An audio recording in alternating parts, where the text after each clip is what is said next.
To our update on the Israel-Hamas war, a law allowing the government to deport the family members of people convicted of terrorism offenses, including Israeli citizens, have been passed by the Israeli parliament. The controversial legislation proposed by a member of Prime Minister Benjamin Netanyahu's party applies to first-degree relatives, which means the parents, siblings or children of those found guilty of committing or supporting terrorism will be affected. The Israeli Human Rights Organization said the law is unconstitutional. Meanwhile, Israel's Defense Ministry says the government has signed a $5.2 billion deal on Wednesday to procure a squadron of 25 advanced fighter jets to be financed by Washington's military aid. The Defense Ministry said the new fighter jets will be equipped with cutting-edge weapon systems, including the integration of state-of-the-art Israeli technologies. And Israel says the only way the world could overcome terrorism is if every country comes together to condemn and fight terrorism. The Israeli ambassador to Nigeria said this at the premiere of a collection of the story of October 7th. He says he is fully convinced that with unity, the world will be a better place.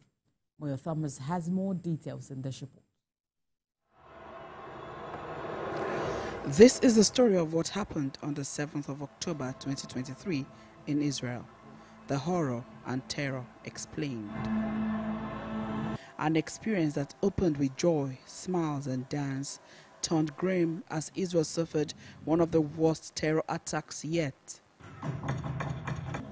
To put the incident in proper perspective, Israel put together a collection of stories of victims and videos from the body cameras of the Hamas attackers. 3,500 people went to a festival to dance in the nature for peace and for love. And 400 of them didn't come home, and they're not going to. Some pro-Hamas school of thought believe this attack was in retaliation to earlier Israeli operations in Gaza. I would like to remind everybody that in 2005, Israel left the Gaza Strip. Israel withdrew all of our soldiers. We withdrew all of the Jewish citizens, all of the communities, the settlements. Since 2005, there hasn't been a single Israeli inside the Gaza Strip. We left there. When we left communities, buildings, we left agricultural settlements, we left opportunities for people and for Palestinians in Gaza to build a better future.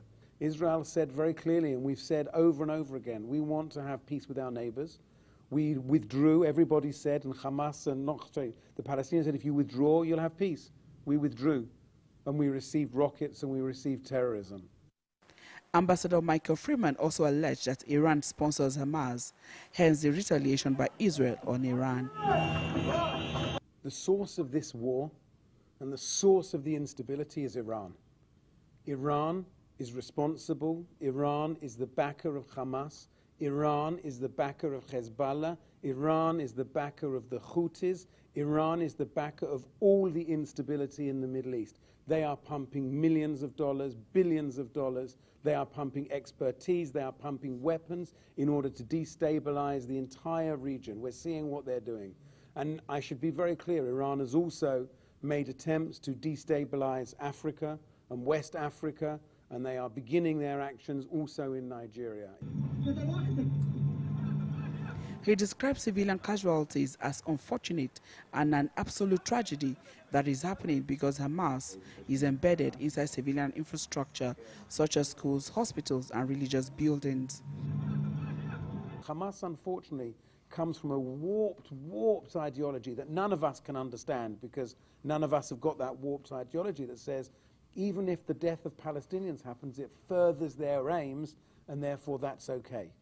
And so every death in Gaza is the fault of Hamas. It's Hamas's responsibility.